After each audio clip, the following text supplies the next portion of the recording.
La historia enseña a entender la actualidad, porque los problemas contemporáneos de la economía argentina, su ubicación en la economía mundial, sus problemas actuales, tienen orígenes muy remotos. La historia de la economía argentina puede resultar apasionante. ¿Cuáles fueron las primeras formas de organización económica del actual territorio argentino una vez establecidos los conquistadores españoles? Hola, Ana. Hola, ¿qué tal? Buen día. ¿Cómo estás? Voy a llevar este. Perfecto. ¿Qué significó, en términos económicos, la Revolución de Mayo de 1810? Listo, 15 días. Bueno, muchas gracias. Suerte, Nos adiós. vemos. Chao, hasta luego.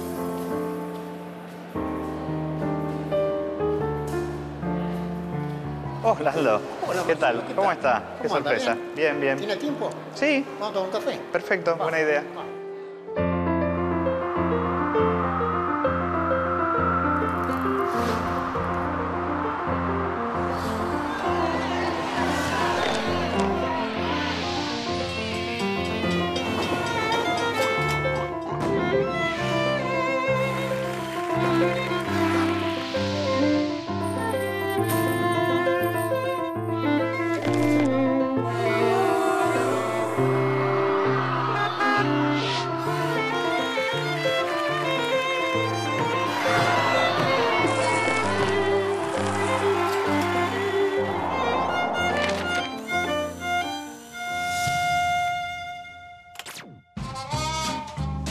Patriotas y realistas. El mapa de la América española a fines del siglo XVIII. Los pueblos americanos aún no han declarado su independencia. ¿Se trata solo de ganar territorios? ¿Qué intereses están en juego a partir de entonces?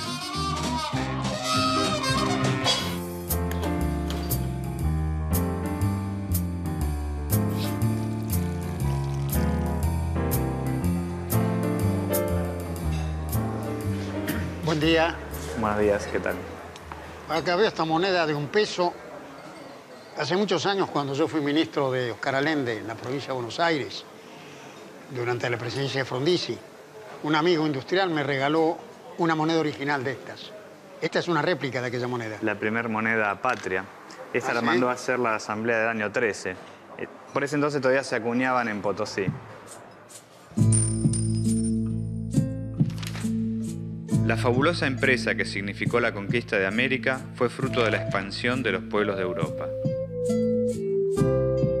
Los portugueses primero fueron a la India, buscaban especias y seda. Los españoles con Colón, y poco después los portugueses también, se lanzaron hacia América. Suponían que llegaban a la India desde el este, y allí encontraron minerales preciosos, como el oro y la plata, las grandes riquezas acumuladas por los pueblos originarios. En Mesoamérica y en Perú, en el Imperio Incaico, los españoles saquearon estas riquezas. Luego se interesaron por otros productos que podían brindarles las tierras americanas, los cultivos tropicales como el algodón y el azúcar.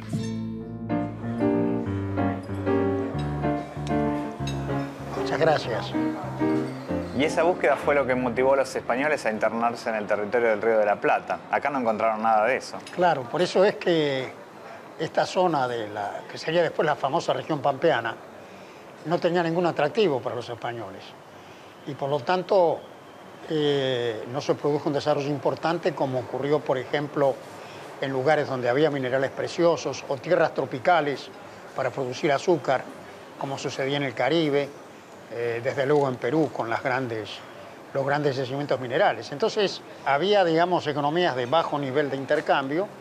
En alguna medida tenían tráfico con el centro dinámico, digamos, que estaba en Potosí, pero vuelvo a insistir, la región pampeana y el puerto de Buenos Aires era una región muy marginal. Y la producción se organizó a través de las encomiendas. El sistema de encomiendas era un contrato entre la corona española y un súbdito español. El español recibía de su rey una cantidad de indígenas para que trabajara en su finca. Con su trabajo los indios pagaban un tributo obligatorio que, en este caso, era cedido al encomendero. A cambio, el encomendero debía alimentar y evangelizar a la población originaria. En la época colonial hubo básicamente 3 formas de explotación de la mano de obra. Junto con la encomienda, La mita y la plantación esclavista fueron las principales. La plantación esclavista era una forma de organización bien definida y homogénea, y su principal fuerza de trabajo eran los esclavos. Entre el siglo XVI y el siglo XIX, 10 millones de africanos arribaron a América. La mita era una forma de explotación del trabajo indígena que consistía en una migración anual forzada a las minas. Una serie de reformas impuestas por los Borbones intensificaron aún más este sistema de explotación, lo que permitió, por ejemplo, duplicar la producción en Potosí con el consiguiente descenso demográfico de la población originaria. Hasta bien entrado el siglo XVIII no había en esta zona ninguna actividad que era adecuada para la explotación de la mano de obra indígena, como pasaba en el noroeste y otras partes del país. Efectivamente era la zona menos poblada y desde luego menos avanzada de lo que era el territorio colonial en esa época. Increíblemente, Buenos Aires subsiste gracias al contrabando en esa época y crece gracias al contrabando. Y allí lo que produce un cambio notable, que en realidad inicia un nuevo periodo, es la aparición del cuero como un producto que se obtenía del ganado cimarrón destinado al mercado mundial. Sí, eran vacas sueltas en realidad que habían quedado de tiempos anteriores y donde el gobierno otorga licencia a los vecinos para ir a cazar a esas vacas en el interior. Después, en el transcurso del siglo XVIII, esto se va agotando porque incluso las vacas se van alejando y es necesario entonces criar vacas. La cría de la vaca da lugar a la aparición precisamente de la estancia, que es la primera unidad económica organizada en esta región del territorio. Que va a ser la actividad productiva principal durante años. Esto aparece ya con más fuerza a fines del XVIII, sería en una etapa posterior. El latifundio es una gran extensión de tierra en manos de un solo propietario. La característica de esa explotación es el uso extensivo de la tierra, destinado principalmente a la producción de ganado y la utilización de muy poca mano de obra.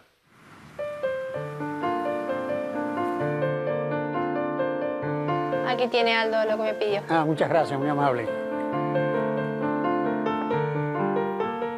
En realidad, en el siglo XVIII se producen acontecimientos políticos muy importantes, porque los Borbones, bajo Carlos III, deciden darle autonomía a este territorio, creando el Virreinato del Río de la Plata, dándole entonces por derecho propio a este territorio una nueva realidad administrativa y desde luego una nueva oportunidad. Ahora va a pasar la plata proveniente de Potosí rumbo a España y esto va a provocar cambios significativos en la región. Sin duda, porque Buenos Aires se convierte definitivamente en el gran centro de intercambio, dando lugar a la aparición de nuevos intereses comerciales, financieros, una nueva dinámica social, y por primera vez el comercio exterior comienza a ejercer influencia en la estructura productiva, no solo de la región pampeana, sino también en el resto de las regiones del país. En Gran Bretaña, la revolución industrial modifica radicalmente la forma de producción. El uso del vapor como fuerza motriz permite la incorporación de la máquina y con ella la producción industrial en gran escala. En resumen, con la llegada de los españoles al actual territorio argentino, los nuevos pobladores organizan su economía en formas de fincas y otras unidades de subsistencias y de producción artesanal. La revolución industrial inglesa demanda grandes cantidades de cuero y lana. El Río de la Plata se incorpora a la economía mundial como proveedor de estas materias primas y comprador de productos manufacturados. Las economías regionales del interior parecen condenadas a desaparecer frente a la competencia de estos productos importados. Estos cambios que hemos comentado plantean el dilema proteccionismo-libre cambio, es decir, abrirse incondicionalmente a las nuevas corrientes de comercio o simultáneamente aplicar algunas medidas que permitan a la producción doméstica acomodarse a la nueva situación y poder producir. Este dilema es un tema fundamental que atraviesa todo el siglo XIX y yo diría hasta la actualidad.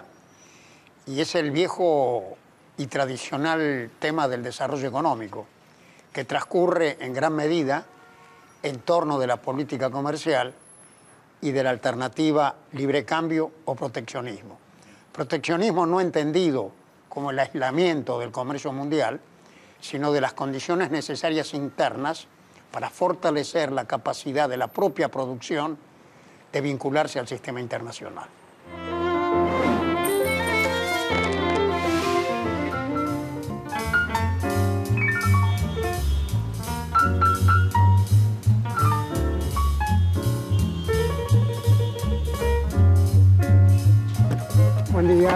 Buen día, sí. Vamos a Plaza de Mayo.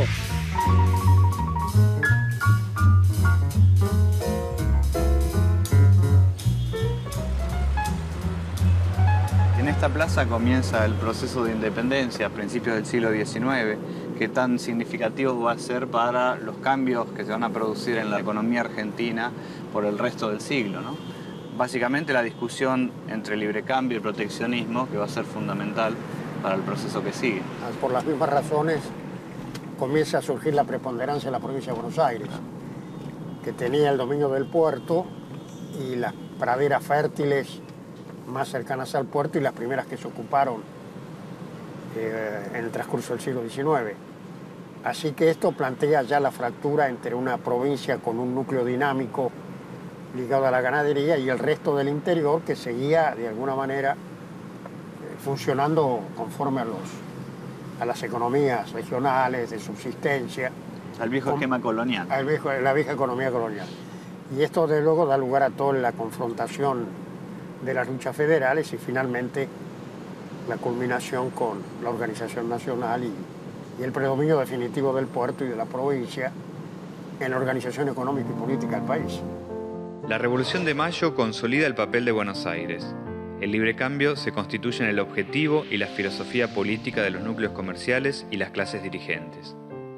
Este conflicto entre el puerto y las economías regionales no tarda en convertirse en un enfrentamiento y, como tal, atraviesa todo el proceso de desarrollo económico y político del país hasta mediados del siglo XIX. Potosí está complicadísimo. Vinimos a Potosí.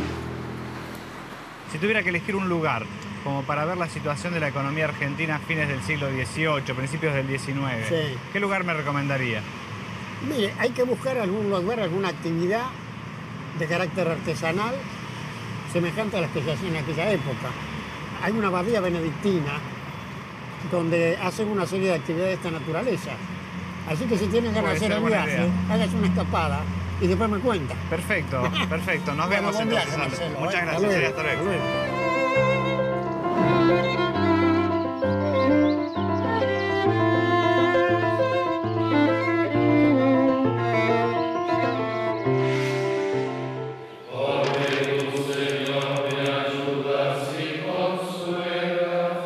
Los benedictinos arribaron en el siglo XIX y se dedicaron a elaborar distintos productos de manera artesanal y para la subsistencia.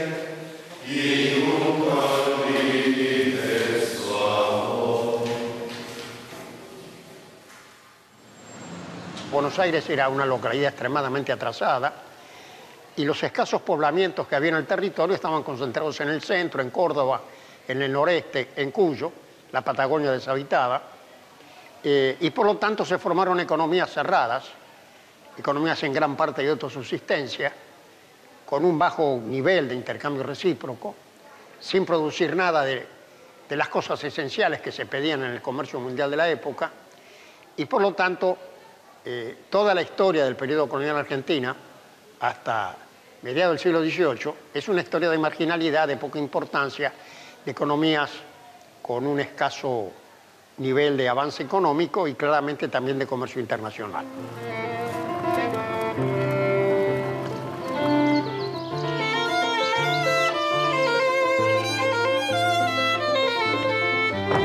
Hola. Bienvenido, Marcelo.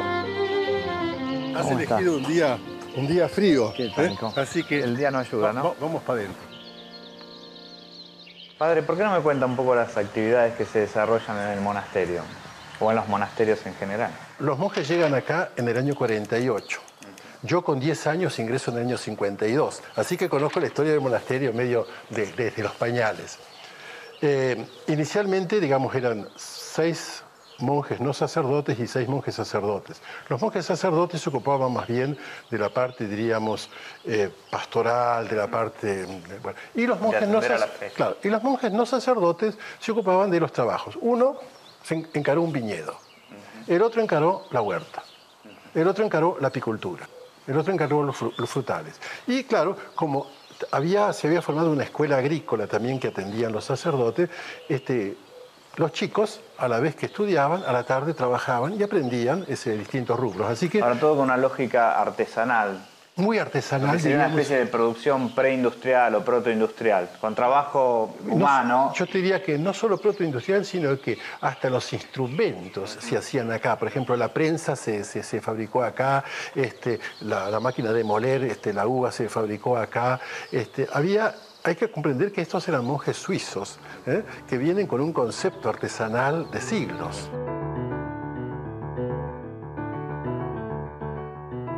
Yo recuerdo se plantó 1,5 hectáreas de viñedos que se trajeron cepas de San Nicolás o de los salesianos de San Nicolás y de Mendoza. Se eligieron uvas que podían soportar esta zona. Bueno, y con esa uva después se enseñaba a los chicos a mantener un viñedo, a producir un parral a nivel familiar. Y la producción... Y la producción era para consumo local. Pero, para la pero vos fíjate que qué curioso. Recuerdo que era diversificada, porque nosotros necesitábamos más o menos 1 litro o más de vino puro para las misas. Ese vino no tiene que contener ningún elemento que no sea ecológico, ni ningún añadido. Entonces se fabricaban, qué sé yo, 100 litros, había que seleccionar el racimo, sacarle las uvitas con la mano, las que no iban. Y no había excedentes, porque otra de las características del trabajo preindustrial o de la economía preindustrial es que esa producción va para el consumo local de subsistencia y hay pocos excedentes. O en todo caso, si hay excedentes, van a esos mercados cercanos. Claro, ¿no? o en nuestro caso, por ejemplo, iba mucho a la donación, el regalo. Por ejemplo, lo que sobraba de fruta, lo que sobraba de papa, se mandaba al asilo de ancianos, se mandaba a la escuela de huérfanos, una cosa por el estilo de los toldos.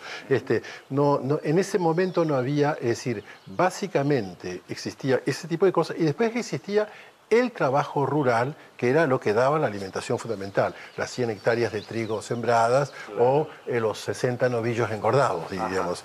Eso ya se hacía a nivel, diríamos, lo que podría ser una instalación rural, una estancia chica. Y derivados de esa producción, lácteos, bueno, quesos, al principio era muy, yo te diría, se juntaba la nata del fuentón de la manteca y se hacía la manteca con el tenedor batiendo, si me habrá tocado hacer manteca. Después ya, evidentemente, se compró una desnatadora a mano y ya había, evidentemente, manteca como en cantidad suficiente y se podía, no creo vender, por lo menos, yo creo que hasta el año 60 no se vendió prácticamente excedentes de ese tipo de cosas. Lo que se vendía eran los novillos o el trigo o la cosecha, pero el trabajo artesanal prácticamente no se vendía, sino se consumía o se daba, se compartía. Allí se produce todo lo necesario para la vida y el trabajo. En algunas comunidades actuales, como la abadía de los monjes benedictinos, pueden verse ciertos rasgos de aquella producción artesanal.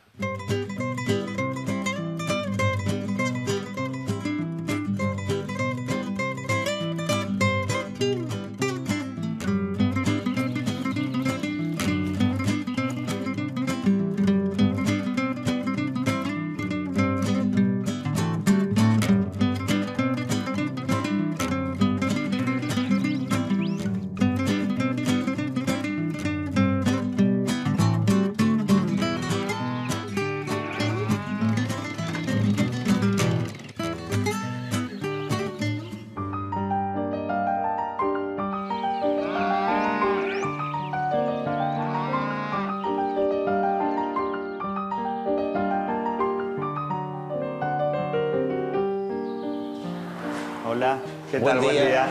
¿Qué ¿Cómo tal? estás? ¿Cómo te va? Muy bien. La economía funcionaba por ese entonces de manera semicerrada. Era una economía de subsistencia con escasas articulaciones con otras regiones. La conquista y el intercambio comercial provocará una profunda alteración de estas economías y su integración al comercio mundial. Muchas de las actividades se intensificaron con esa integración, pero otras sufrieron duramente la competencia y desaparecieron.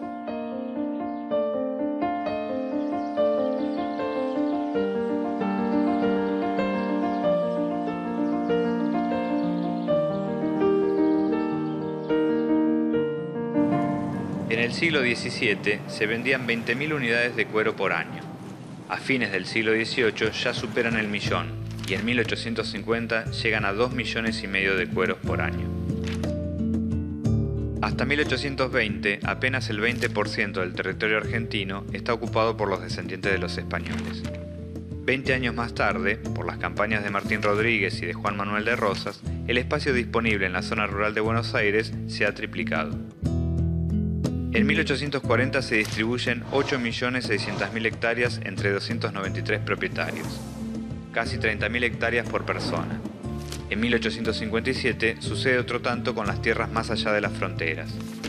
Si a eso se le suman las concesiones gratuitas otorgadas como premio a los méritos militares en las luchas contra los pueblos originarios, la apropiación territorial privada en la provincia de Buenos Aires alcanza en pocos años a 12 millones de hectáreas.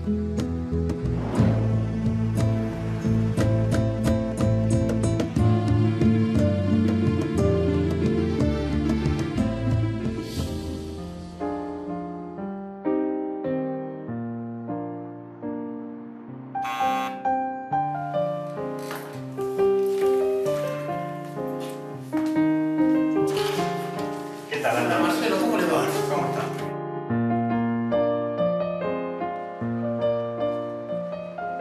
Bueno, lo que usted vio allá en la abadía se parece bastante a cómo era la economía en la época colonial y principios de la Revolución de Mayo, ¿no? En donde comenzó a aparecer poco después una actividad nueva, la ganadería, primero con el cuero, objetos tan simples como este, fíjese, que están en la historia argentina.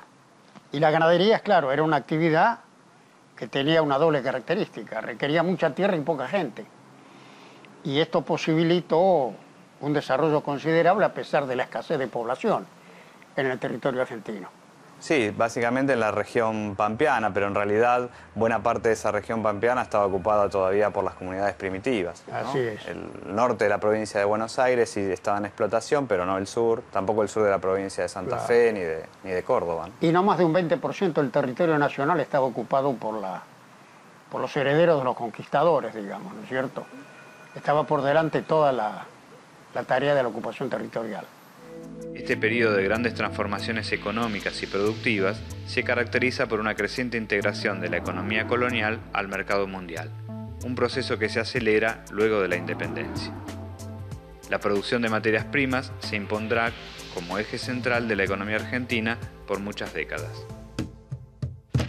En resumen, en la zona fértil de la pampa húmeda, la cría del ganado vacuno para la venta de cueros en el mercado internacional dio nacimiento a la estancia.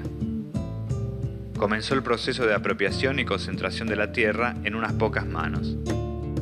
Las economías regionales del interior del país deberán subsistir y competir con los productos extranjeros. Aldo, hay unas descripciones fabulosas de los saladeros de la época, tomadas de viajeros. Precisamente en este libro de Jonathan Brown se describen algunas de ellas. Había varios en barracas y en quilmes. Dice Brown: el hedor era aquí insoportable, observó un caballero inglés. Había zanjas llenas de sangre en lugar de agua, en todos los estados de putrefacción. Millas y millas de cercos de más de 1 metro de altura que dividían los distintos establecimientos a lo largo del camino y formaban corrales hechos enteramente de cuernos. Las operaciones de los saladeros se conocen bastante bien. Antes de ser sacrificados, los animales se mantenían durante días hundidos hasta la rodilla en barro y bosta, sin agua ni alimento. Finalmente, un peón los enlazaba y arrastraba al matadero.